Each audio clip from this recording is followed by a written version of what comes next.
Técnicamente estamos en el segundo semestre, como les decíamos. Hay que aclarar que toda esta ansiedad que estamos viviendo, toda la generó el gobierno, que también tendrá sus expectativas, ¿no?, para el segundo semestre, Mariana. Sí, así es, porque, bueno, políticamente llega bastante mejor que económicamente el gobierno de Mauricio Macri a este segundo semestre, que fue una manera de encontrar un relato también para hablar de cómo iba a despegar el país o mejorar la economía. Políticamente mucho más fortalecido porque logró en el Congreso cosas que eran impensables cuando había ganado las elecciones, leyes complicadas como pago a los fondos buitres, blanqueo de capitales, incluso nombrar los 2 jueces para la Corte Suprema de Justicia. Se necesitan 2/3 del Senado, lo logró. Desde ese punto de vista le dio una mano bárbara también todos los casos de corrupción del kirchnerismo con José López revoleando los famosos bolsos en el convento de General Rodríguez. Eso le dio mucho aire político. Ahora, económicamente sí, con algunos problemas, sobre todo en el tema de las tarifas. Se juega a todo o nada con el blanqueo de capitales. Por lo menos eso es lo que está diciendo hasta ahora el equipo económico. Hay 2 maneras de blanquear la plata: dejándola afuera, pero pagando un 10%, que es una suerte de multa, en este caso, o aceptando bonos a 3 años. Esa es la expectativa del gobierno. Quiere que los blanqueadores, en este caso, acepten esos bonos para después no tener que salir al mercado de capitales a tomar deuda. Se la juegan a eso. Bien, se la juega entonces el gobierno nacional. Me pregunto si fue un acierto o fue un error depositar tantas expectativas en este segundo semestre que estamos empezando a vivir. Se lo pregunta Eduardo Madeo, que está con nosotros. Buenas noches, Eduardo. Buenas noches, ¿cómo están? ¿Esa es la pregunta? Gracias. Esa es la primera. La primera pregunta, a ver, déjame ir un poquito para atrás. Estamos en un proceso. Nosotros, si nos hubiéramos hecho los tontos y hubiéramos dicho, bueno, no tocamos nada, hoy día estaríamos como Venezuela. La diferencia es que los venezolanos no producen alimento, nosotros sí, los pobrecitos están muertos de hambre, pero no tendríamos $1 para producir nada, por lo tanto estaríamos en un desastre. Nosotros decidimos concentrar todo el esfuerzo en el primer semestre, arreglando el problema de los holdouts, lo cual nos da acceso a financiamiento, y ya empiezo a contestar la pregunta. O sea, el Banco Nación sale a 20 años con programas de vivienda, hay muchos bancos que están saliendo con créditos largos al 4% en dólares, etcétera, arreglar ese problema. Segundo, el doloroso tema de las tarifas. Digo, solamente para tener una idea de la situación en que estamos, esta semana tuvimos que cortar el gas, el GNC para los autos, porque literalmente en Argentina no hay más gas. Por lo tanto, había que hacer eso. O sea, ha sido un primer semestre complejo, donde además de estas medidas que tuvimos que tomar, en el Congreso estamos contrarreloj generando alternativas. Digo, el IVA para los más pobres, la sacada del IVA para los más pobres.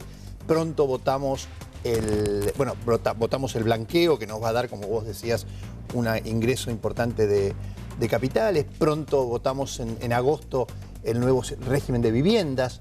Esta semana votamos pymes en un acuerdo excelente con los partidos de la oposición. O sea, ¿qué hicimos? El primer semestre fue un semestre de ordenamiento, y el segundo nosotros esperamos que comiencen a funcionar las medidas de promoción de la economía para que este avión que venía en picada y se estabilizó levante vuelo. Ahora, reformulo la pregunta. ¿No depositaron demasiadas expectativas en un segundo semestre que, bueno, que podría haber sido el año que viene? Digo, todos estamos hablando de algo que instaló el gobierno, digamos. Sí, pero el segundo semestre no va a pasar de 0 de crecimiento a 48 de crecimiento. Claro. Vamos a terminar el segundo semestre con un crecimiento razonable de entre el 1,5% y el 2% para un país que venía en picada. A mí me parece que desde el punto de vista comunicacional también es importante la generación de expectativas. Nosotros nos jugamos a que Doña Rosa del kiosco cambie la heladera, o que Techint abra una planta nueva. Entonces uno tiene que generar expectativas, no todavía, pero el mensaje fue: generemos expectativas positivas para que el consumo y la inversión se empiecen a mover. Otro dato, perdón que te interrumpa. Ahora empiezan a jugar las paritarias. Por eso dijimos paritarias libres.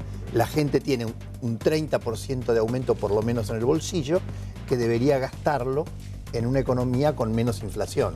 Ahora, utilizando sus palabras, ¿no? ¿Quién paga los costos de la estabilización del avión? Porque, según el Instituto Giro Germani, por ejemplo, de la Facultad de Ciencias Sociales, en 2015 había aproximadamente 20% de pobres, y a la fecha, ahora al inicio del segundo semestre, hay 34%. Si quiere, también le puedo dar la estadística de la UCA, que habla de 5 millones de pobres nuevos. Entonces, ¿quién paga los costos de esto que usted denomina como la estabilización del avión? Yo le diría que los que van a pagar más los costos son los sectores medios bajos, porque los sectores muy pobres están recibiendo un aumento sustancial de las prestaciones sociales.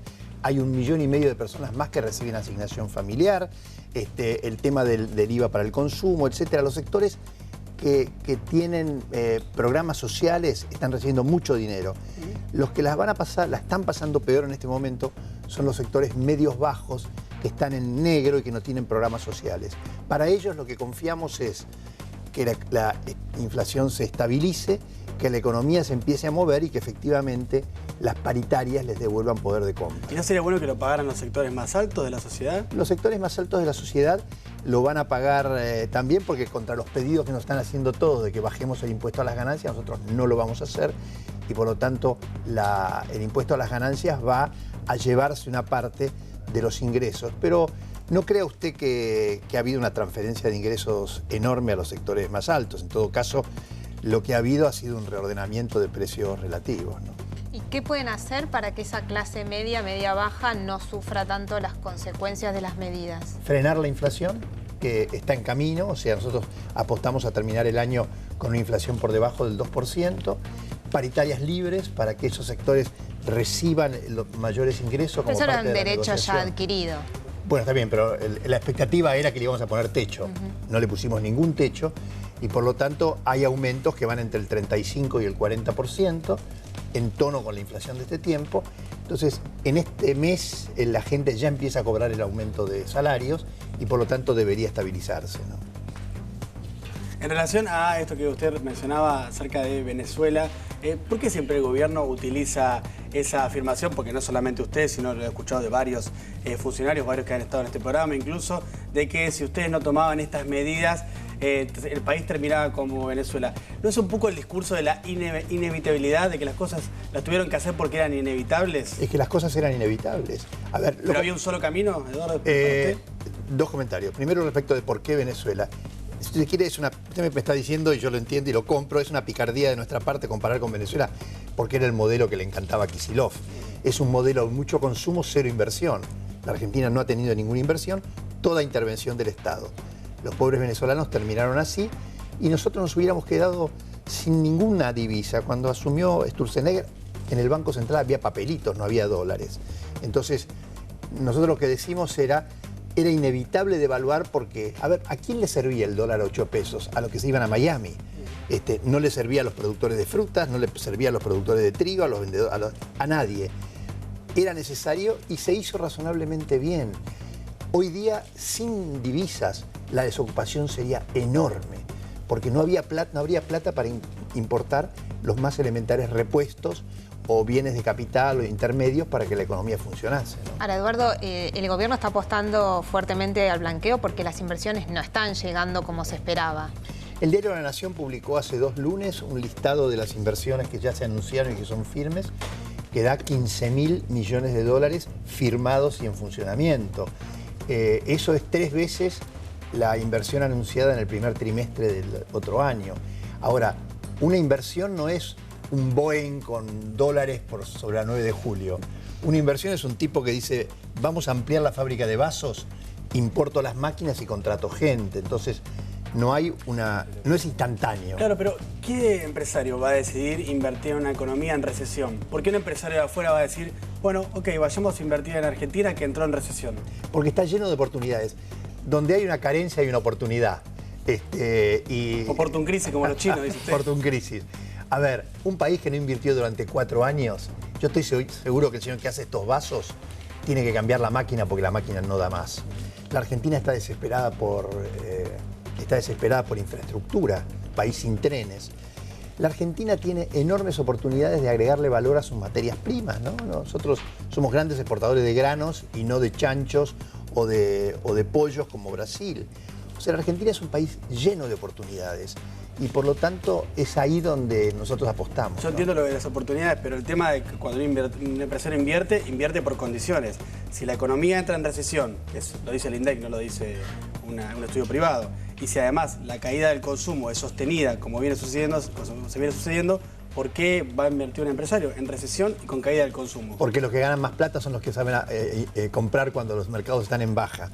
A ver, ¿por qué Vicentín le compró todo el negocio de los yogures a Sancor por 100 millones de dólares? Porque el tipo dice, viene en baja, pero ahí hay un negocio enorme para vender mejores yogures, invierto.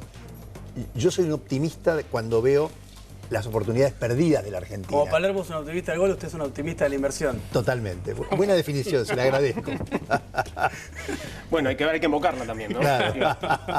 Por lo de Palermo. No vaya a agarrar los 3 penales seguidos. No, ninguno. Le cambio de tema Sí. de la economía a los temas más de coyuntura. Está llegando esta semana, si se cumplen los plazos, Pérez Corradi, después de una suerte de pacto con el gobierno, ¿no?, que lo incluye dentro del programa de protección a testigos e imputados para que declare. ¿No es eso de alguna manera pactar con una persona que está por lo menos sospechada y acusada directamente por la justicia argentina de ser el actor intelectual del triple crimen? Pero el programa de protección de testigos es un programa que se aplica a cualquiera, o sea, lo tuvo también Fariña y lo puede tener una persona que denuncia a un pariente que lo está acosando, o sea... Pero en este caso es distinto lo de legal. Fariña porque acá se está hablando de un asesinato, de 3 asesinatos, en realidad como un autor intelectual, pero digo, ¿no le genera una incomodidad? No, porque si sirve para destrabar, más que para destrabar, para desarmar la terrible trama de la efedrina, es una buena inversión. Pero es legal, o sea, eso se hace dentro de la ley. Nosotros también hemos aprobado en el Congreso una media sanción del arrepentido, la extinción de dominio y demás, y cuando eso se aplique va a ser legal. Yo creo que, primero, a Pérez Corradi hay que evitar que lo maten, por 1000 razones. Segundo, si Pérez Corradi muestra todo el aparato de corrupción alrededor de la efedrina, es un gran avance para la Argentina, ¿no? Pero si hasta ahora que supuestamente él teme al kirchnerismo, no le pasó nada cuando el kirchnerismo tenía el poder, ¿por qué ahora habría de temerse al kirchnerismo que le pueda hacer algo? ¿Quién amenaza a Pérez Corradi? Y pueden amenazarlo sus socios. Por lo visto, Pérez Corradi estaba muy relacionado local e internacionalmente, se vio en Paraguay. Hay presunciones de que parte del aparato político kirchnerista se benefició de los trabajos sucios de Pérez Corradi. Y debe haber varios que no quieren que Pérez Corradi hable, ¿no? Entonces, por eso hay que protegerlos. Los testigos hay que protegerlos, aunque sea Pérez Corradi, ¿no? Ahora, Eduardo, en lo que señalan desde el Frente para la Victoria, particularmente del espacio kirchnerista del Frente para la Victoria, porque hoy podríamos decir que está bastante fragmentado, por más de que sigue siendo un espacio político, es que el gobierno, desde algún lugar, por debajo, incentiva en la justicia a que se... actúen las causas únicamente las que están vinculados a funcionarios kirchneristas, que no hay una idea de estudiar o analizar todo lo que tenga que ver con la corrupción en general, sino únicamente con aquellos que donde está investigados funcionarios, exfuncionarios kirchneristas. Lo que pasa es que ha aparecido una tormenta es casi como una caída en dominó, ¿no? O sea, Báez se conecta con López, López se conecta con Cristina y los tribunales están desbordados por la evidencia que está apareciendo. Encontraron 147 propiedades de Báez, o sea, obviamente tiene un tratamiento mediático preferencial, pero no es que nosotros estamos empujando, porque nosotros hemos guardado absoluto silencio en ese sentido. Inclusive a mí me pasa muchas veces en el Facebook o en el Twitter que me dicen, ¿por qué no le apretan a los jueces? Yo digo, a los jueces no hay que mencionarles el tema porque si no nos pareceríamos a los K. Nosotros estamos dejando que la justicia funcione. Y quiero hacer un comentario porque a estas horas la señora Cristina Fernández de Kirchner estaba hablando en un canal colega. Sí. Lo más interesante, raro, es que pareciera que la expresidenta siente que ella tiene como un bill de indemnidad. Ella no puede ser siquiera cuestionada, ¿no? Cuando ella es una ciudadana igual que nosotros 4. Ella tiene los mismos deberes y derechos que cualquier ciudadano. ¿Cómo ve este regreso de Cristina a la escena política? Es un poco lo que está haciendo hoy, ¿no? A mí me parece que es como... Ella está liderando un espacio que está en caída, que no puede superar el impacto de la realidad, de la evidencia, ¿no? Desde los pibes contadores de billetes hasta López, le está quitando espacio a Cristina. Yo creo que lo mejor que ella podría hacer, pero no va con su... No soy quien para darle consejos, sino va con su carácter, es presentarse y limpiar su nombre. Porque ella es un ciudadano igual que nosotros y tiene la misma obligación de presentarse en silencio ante la justicia. Pero se presentó a la justicia. Bueno, pero lo que hace cotidianamente es decir, me están persiguiendo. la mejor manera que uno lo persigan es presentarse ante la justicia. ¿Puede impulsar el gobierno algún proyecto para subir las penas por delitos de corrupción? Porque ahora estamos viendo que con todo el tema de la ley del arrepentido, en definitiva terminan como al tener penas tan bajas, una persona como José López tranquilamente puede terminar con una pena muy escasa si se asume dentro de este programa de arrepentidos. ¿Hay alguna posibilidad de que reformen el código? Hay varios proyectos dando vuelta en la Cámara. Yo no lo sigo porque la parte jurídica no es mi especialidad. Nosotros hemos aprobado una media sanción para, como les dije recién, para arrepentido, para extinción de dominio, esto es, los bienes mal habidos se los sacan, y para técnicas de investigación diversa que facilitan mucho el trabajo de los investigadores, ¿no? Y con respecto a este tema hay varios proyectos, pero no puedo entrar en el detalle porque la verdad es que bastante tengo con la economía. Ahora, en relación a uno de los ministros que es muy cuestionado por el común de la sociedad, que es Aranguren, él tiene una particularidad, además también, que fue conocida públicamente, que tiene 18 millones de pesos en acciones de Shell, y es el ministro de Energía. ¿Usted qué reflexión hace al respecto? Hay que ver hasta qué punto sus decisiones han favorecido o no a Shell, pero una diferencia a favor de este gobierno es que Laura Alonso, que es la directora de la Oficina Anticorrupción, dijo: yo lo voy a investigar a Aranguren, y si Aranguren está cometiendo un error o una falta, va a caer dentro de lo que marca la ley. O sea, nosotros no lo escondemos, y me parece que esto es un avance. Hay que ver, ¿fue beneficiado Shell o no? Eso no lo sé. Pero Eduardo, perdón, en ese punto justamente Laura Alonso casi que le recomendó a los funcionarios cómo tenían que hacer para no violar la ley, pero con una decisión bastante, por lo menos cuestionable, que es, bueno, que no firmen los funcionarios, sino sus segundos. Pero o el de arriba, ¿no? Claro. Que firme el de al lado o que firme el de arriba. Parecía un consejo como para violar la ley. Claro. Problemas. No, la otra cosa es que quede claro que vos no tomás la decisión. Pero yo en ese sentido, lo que digo, a ver, Laura Alonso... Pero es lo mismo que debido con López eso. O sea, que los subalternos toman decisiones que los que están arriba no saben. La diferencia es que a debido a López ninguna oficina anticorrupción del kirchnerismo le dijo nada. Está bien, pero lo que le digo es esto. Yo entiendo lo que usted plantea, pero la defensa, me parece a mí, no puede ser siempre compararse con el gobierno anterior. No, sin duda. Ustedes tienen que hacer las cosas bien independientemente de lo que haya hecho el gobierno anterior. Sin duda, y por eso lo miré para adelante. Yo dije... Aranguren hoy día está bajo la lupa de la Oficina Anticorrupción. ¿Pero le parece una lupa, digamos, suficientemente seria en cuanto a las ganas de investigar a un funcionario del Gobierno Nacional? Quiero decir... Ustedes como periodistas la conocen a Laura Alonso, ¿sabe? Bueno, es una militante del PRO. No, pero además es una militante por el tema de la corrupción, de la anticorrupción, y por lo tanto yo creo que ella va a cumplir con su obligación. Démosle no mucho más de una semana, 10 días, que seguramente va a haber alguna novedad. Sobre el tema Panama Papers, ¿trabaja también la Oficina Anticorrupción? Sí, y la justicia trabaja. La justicia ha seguido avanzando, preguntando, pidió las declaraciones juradas de Mauricio y de su padre. Otra gran diferencia, no me quiero recostar en el pasado, pero también una gran diferencia. Acá están los papeles. Los jueces están en este momento estudiando. Yo personalmente creo que es una tontería absoluta. Esa sociedad nunca se movió, pero de todos modos no debo opinar. Digo, creo, pero no debo opinar. Pero el tema está bajo absoluta investigación. La semana pasada en la tapa de un diario salió que el juez pidió las declaraciones juradas de Mauricio Macri para compararlo, ¿no? Hoy Macri, a su llegada a Bruselas, celebró esta entrevista y estas declaraciones que hizo el Papa Francisco respecto de él y de su persona, que no había ningún problema y demás. Pero en esa misma nota de Joaquín Morales Solá, que se publica en La Nación, hay una suerte de o bien le pegan o cuestionan a Jaime Durán Barba y a Marcos Peña. ¿Qué hay ahí? ¿Quién lo cuestiona? No. Lo cuestiona concretamente Morales Solá, pero en el medio de esta entrevista con el Papa Francisco. Bueno, es una opinión de Joaquín Morales Solá, o sea, yo la debo respetar, tal vez no esté de acuerdo él. Jaime cometió un par de errores, me parece a mí, comunicacionales, a meterse con el tema del aborto, etcétera, pero yo lo miro de otra manera. Yo, igual que Jaime, soy un liberal político. Yo creo que todo el mundo tiene el derecho de decir lo que se le cante, lo que se le dé la gana. Por lo tanto, si Jaime Durán cree en el aborto, yo no lo creo, él sí, saludo.